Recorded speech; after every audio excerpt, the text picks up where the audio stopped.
Rottweiler breed history, the function and origin of our modern Rottweiler. The ancestors of our modern Rottweiler were short-haired or spiky-haired herding dogs that lived in ancient Rome. Our modern Rottweilers look very much like this ancestor. The dogs have changed very little in appearance over the centuries. The ancestors of the Rottweiler were reliable cattle drivers who sometimes served in battles and wars. It appears from ancient writings that Emperor Nero always had a few dogs in and around his palace to keep intruders at a distance. The cattle drivers, who were the ancestors of our Rottweilers, accompanied the Roman army in their invasions of other European countries and had an important task. They were primarily needed to keep the herds together because how else could food for the troops be transported than in the flesh at a time when there were no refrigerators or preservatives? For major invasions, a large herd was essential, as was the cattle dog, which had to ensure that the herd remained together and that no animals were lost. These dogs also fulfilled other useful functions on their journeys across the European continent. They undoubtedly played an extremely important role in the success of these raids through their intelligence, endurance, and strength. The armies invaded the southern part of Germany with their dogs via the Sint, Gotthard Pass over the Alps, and came to the area around Württemberg, where the town of Rottweil is located. Rottweil is the capital of the province of the same name. It is situated on a hill on the left bank of the Neckar River in the middle of this fertile agricultural area. It is said that the town of Rottweil got its name around 700 AD, at the time when a Christian church was built on the site of a Roman bathhouse. Excavations uncovered red tiles from a Roman villa that had stood there, and the area soon became known as Das Rottweil, or the Red Tile. A number of the drovers' dogs and their descendants remained in this area as the armies moved on.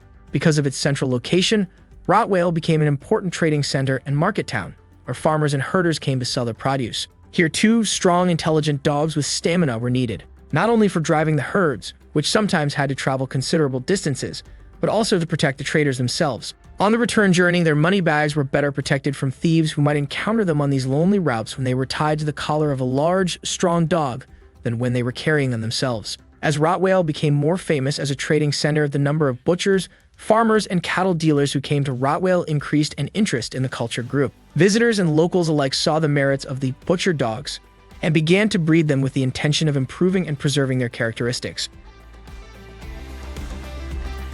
A lively trade soon developed, with people eager to buy and take home such a magnificent animal, because they were so much better than the local dogs. These Roman cattle dogs were given the honorific name Rottweiler, so that they would forever be associated with the area where they had become so well established and appreciated. Thus, it is that the descendants of the original Roman cattle dogs, bred and further developed by the Germans, are now known as the Rottweiler. There are interesting descriptions of the first Rottweilers and the development of the breed before the 20th century. It is said that there were few changes in build and head. The massive build, the power they radiate, and the self-confidence were present from the very beginning. More of a worker than a pretty boy. Our research shows that there were two separate breeding lines at that time. On the one hand, the larger, more muscular dogs that pulled the carts. On the other hand, the smaller, more agile, and less heavy dogs that were considered better suited for herding cattle. Let's talk about how your subject approached that problem. This difference had three causes. The largest dogs were probably too heavily built to endure long journeys in front of the cart. Their extra weight could cause them to land unluckily when making jumps.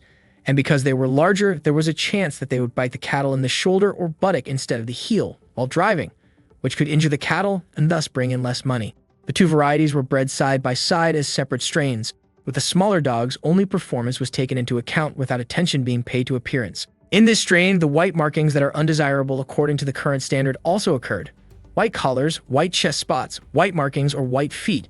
Even red dogs with a black stripe across the back or light-colored markings occurred and were accepted, while the larger dogs from the other strain always had exactly the color and markings as we know them today.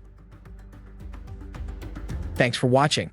Subscribe now for free to our YouTube channel, Rottweiler Kennel Angfiero, the Rottweiler specialist in the Netherlands in the field of Rottweiler breed information. We stand for quality and clarity.